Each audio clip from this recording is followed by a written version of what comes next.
I stood in the tiny kitchen of our new apartment, staring at the rain streaking down the window, clutching a mug of coffee that had gone cold. Just 3 weeks ago, I thought I was starting a new chapter with the man I loved. But then, I uncovered the truth.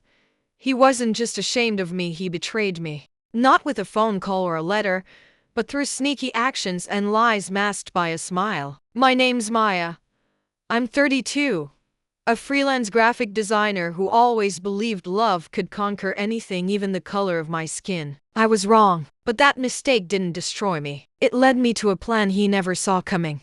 3 weeks ago, my fiancé, Ethan, and I moved to this city, a small, pristine place with cobblestone streets and tree-lined sidewalks. Ethan had landed his dream job, a project manager at a big tech company. I was there for him through it all, helping him polish his resume, picking out the perfect suit for his interview, even role-playing tough questions late into the night. I was proud of him. Even though it meant leaving my family 2 hours away in our old city, I believed this was our chance to build a future together. I'm a Black woman of Caribbean descent, born and raised in a diverse city where my skin color was never an issue. Ethan's a white Canadian guy with a warm smile and eyes that made me feel safe. We met 3 years ago at a design conference, and from that moment, I thought I'd found my soulmate. He proposed last summer at sunset on a beach. I said yes without hesitation. My mom, who worries too much, congratulated us but couldn't hide her concern. "You sure about this, Maya?" she asked over the phone. "That city, it's different."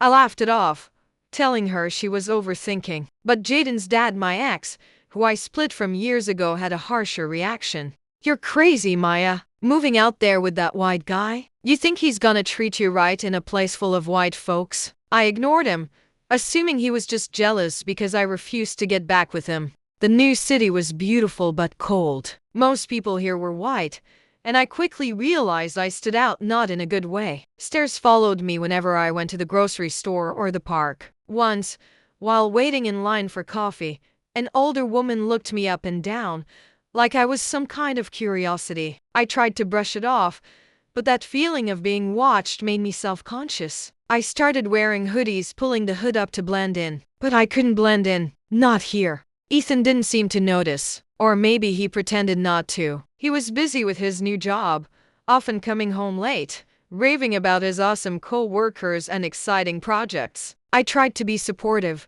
working remotely from the apartment, taking care of Jaden when he visited on weekends. But with each passing day, I felt myself becoming invisible. Things started shifting in the second week. When we went to the grocery store together, Ethan suddenly suggested we split up. "You grab the milk, I'll get the veggies," he said, then vanished into the crowd. At first, I thought he was just trying to save time. But it kept happening at the mall, the hardware store, even the park. One time, he disappeared for nearly 20 minutes with no clear explanation. "I ran into an old coworker," he said, but his eyes wouldn't meet mine. I started to wonder. Ethan was never like this before. Back in our old city, he'd hold my hand in public, proudly introducing me to his friends. But here, it felt like he didn't want to be seen with me. A horrible thought crept in. Was he ashamed of me because I'm Black? It made my chest tighten. I told myself I was imagining things. But then, other behaviors surfaced. One evening, I decided to confront Ethan. We sat on the couch, the dim glow of a lamp casting shadows on his face. "What are you hiding from me?" I asked point blank. He looked at me, eyes wide, then laughed. "What are you talking about, Maya? I'm just trying to adjust to the new job. You know how stressful it is." But his voice wavered, and I didn't buy it. That night, we argued. I told him I felt neglected, that he was pushing me away. He cried, apologized, said work pressure was getting to him. The next day, he came home with a bouquet of roses and a bottle of wine, promising to do better. I wanted to believe him, but deep down, I knew something was wrong. Then I noticed more odd behaviors. Ethan started avoiding weeknight dinners with me. He claimed he had to work late or wanted to hit the gym during dinner hours. One time, I saw him get dressed up, crisp shirt, cologne, the works, and leave the house at 5:45 p.m., right after a fight. "Where are you going?" I asked. He snapped back.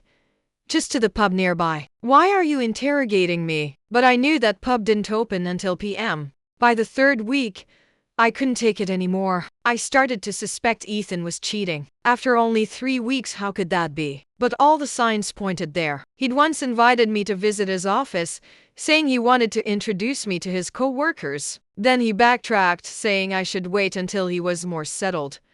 I wondered, was there someone at work he didn't want me to meet? And if he was cheating, was it because he was embarrassed to be with me, a black woman in this city? The betrayal crushed me. I felt ashamed, insecure, alone. I looked in the mirror, questioning if I was enough. I thought of Jaden, my son, and wondered how I could let him see his mom so weak. I even considered leaving, going back to my family, leaving Ethan and the city behind. But then, one morning, as I sat in the quiet apartment watching the rain, something shifted inside me. I couldn't let myself drown in pain. I'm Maya, the woman who raised Jaden alone, who built a career from scratch. I couldn't let Ethan or anyone make me doubt my worth.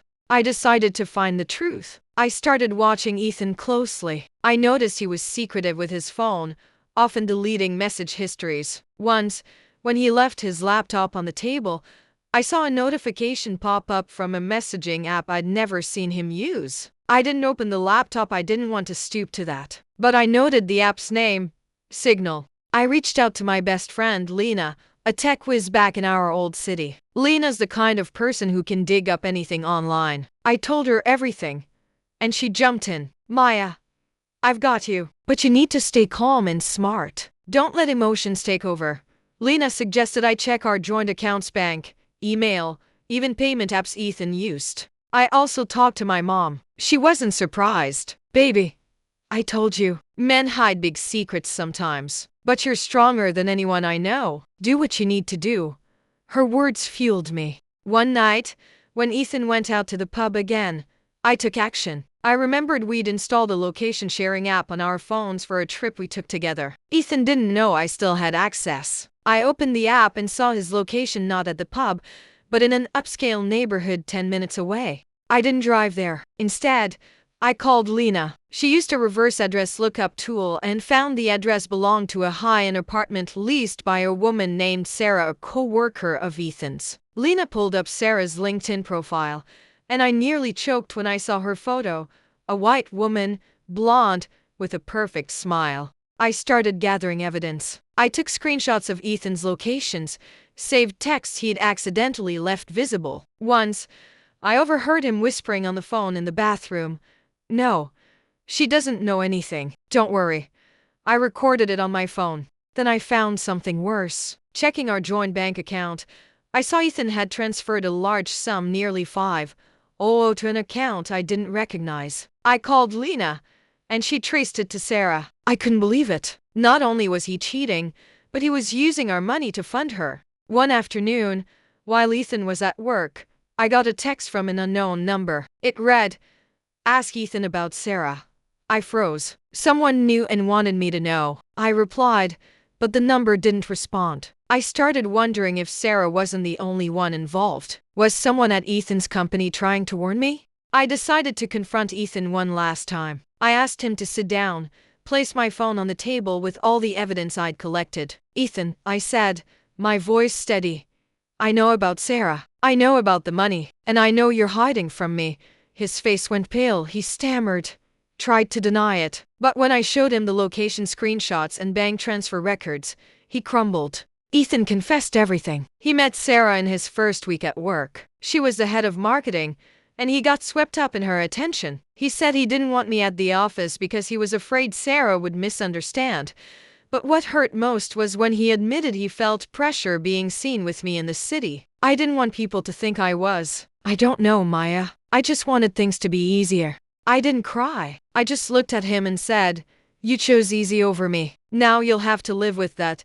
I told him to leave the apartment that night. I contacted the bank and a lawyer to recover the money he'd transferred. With Lena's help, I had enough evidence to ensure Ethan couldn't wiggle out of it. A week later, I packed up and moved back to my old city, where my family and friends were waiting. I took Jaden out for ice cream, watching him smile, and felt my heart lighten. I started working on a new design project, a campaign to raise awareness about racial bias in small communities. I wanted my story to inspire others. I shared my story on a personal blog, and to my surprise, it went viral. Women reached out, sharing their own experiences feeling rejected for their skin color, betrayed by those they trusted. I realized my story wasn't just mine. It belonged to thousands of people fighting to be loved and respected. Now, sitting in my small room, looking out at the river shimmering under the moonlight, I feel at peace. I don't hate Ethan. I just pity him for not having the courage to love me the way I loved him. But I've learned something. My worth doesn't depend on anyone else's gaze. I'm Maya, and I'm strong enough to start over. There's still one mystery I haven't solved. Who sent that text about Sarah? A coworker of Ethan's? Or Sarah herself? For some reason? I'm not sure. But I know that whatever the future holds, I'll face it with confidence and resilience. Thanks for listening to my story. If you've been through something similar, share it in the comments. And remember, you deserve to be loved, no matter who you are. Hit the like button and subscribe for more stories. See you next time.